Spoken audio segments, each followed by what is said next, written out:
The internet is very much alive and kicking. The first generation of internet sites primarily gave information. But with the rise of sites like Facebook and Amazon, the web has become increasingly interactive. On this Web 2.0, it's mostly the user who produces the content. Without contributors, there would be no Facebook, and without people who post information on Wikipedia and their clips on YouTube, there would be no interaction on these sites. Meanwhile, most people have become familiar with Web 2.0. Blogging, tagging, social networking and social bookmarking have paved the way to a next step in the development of the web. The step to the intelligent and omnipresent Web 3.0. Web 3.0 is not totally different from the web we know now. It is in many respects a continuation of existing techniques.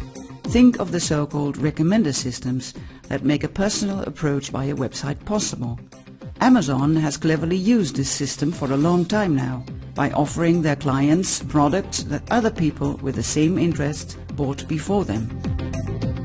And on Last.fm you can listen online to music that caters to your personal wishes. By using smart systems, these sites are in a continuous learning process and they anticipate what their users like or dislike. Important for sites like Last.fm or Amazon is that a song or a book gets extra information added by the user. No sudden change of the internet, it changes gradually. What does change quickly is the look and feel of the web. Simply speaking, the internet is a web full of appliances that communicate with each other by exchanging information. As more and more everyday appliances are connected to the internet, think of telephones, washing machines and cars, the web is more present, but it will become less and less visible. No big separate computer, but invisibly present in everyday appliances.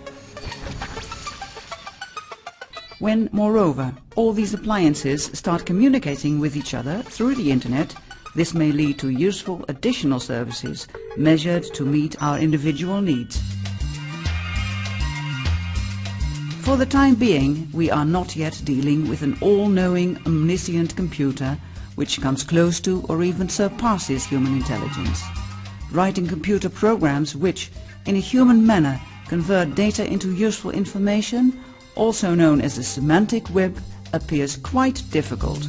But the web undoubtedly evolves into an environment which is intelligent and which will meet our wishes more often, more easily and automatically. New services develop because data from various sources can be linked more easily. Moreover, with the good and often wireless infrastructure, these new internet services are always and everywhere available. Your online agenda becomes a personal assistant which, all by itself, for instance on the basis of your profile on LinkedIn, Facebook or other information, will check your possibilities for new appointments and even take traveling times into account. Your destination and itinerary too will have been sorted out by links between restaurant sites, GPS information and local weather services. EPN, the Dutch think tank on the impact of information technology, approaches Web 3.0 from various points of view and draws attention to its implications for society.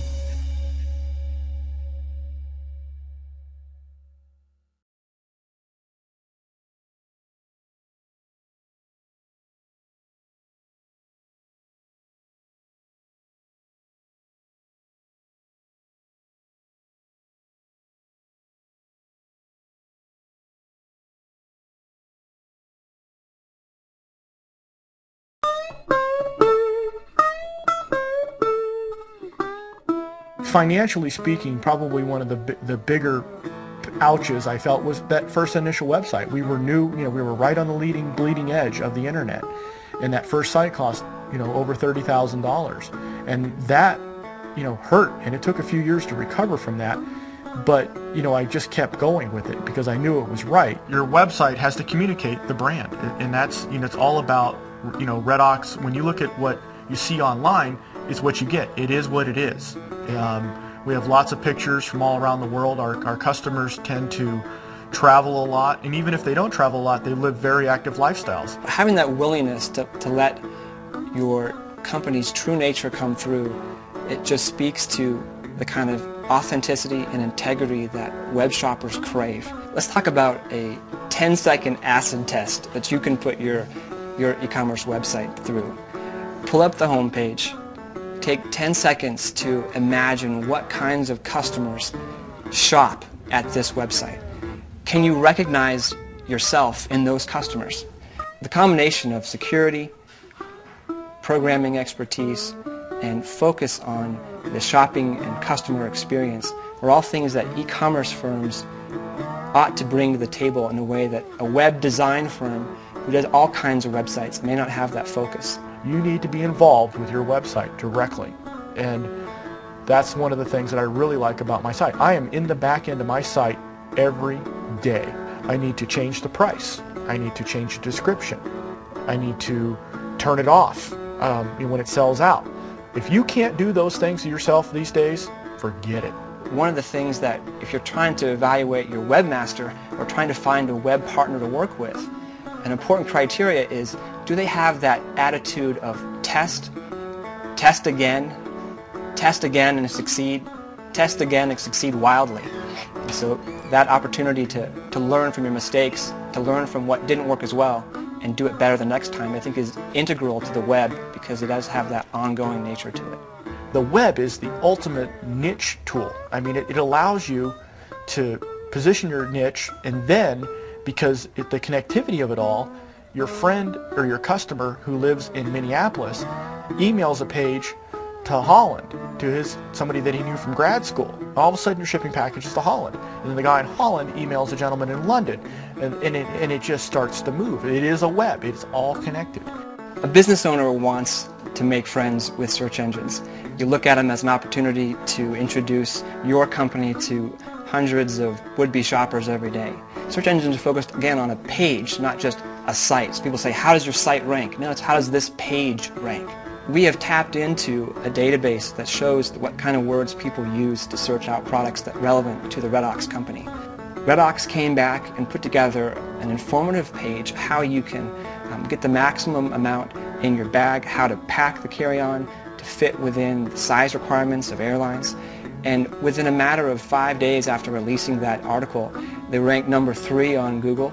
The difference from most business owners is they put in a paid search or a pay-per-click ad, and they're right there on the top and the link is there, but every click-through debits their credit card. And it becomes this case of trying to figure out how much it costs for every click coming through. Redox is an example of a company that has put in place a system where every click through that article is bringing dollars in the door. So we did an analysis of that maximum size carry-on luggage article, and on a per visit basis, people coming through, discovering the company, there's a dollar sales that translates to $5 for every visit in sales. Obviously, we look like we're a lot bigger than we are on the internet, and that's another plus that the internet will give you, is that you can project an image that looks like you're a $20 million a year business and still be right at, a $1 million a year business.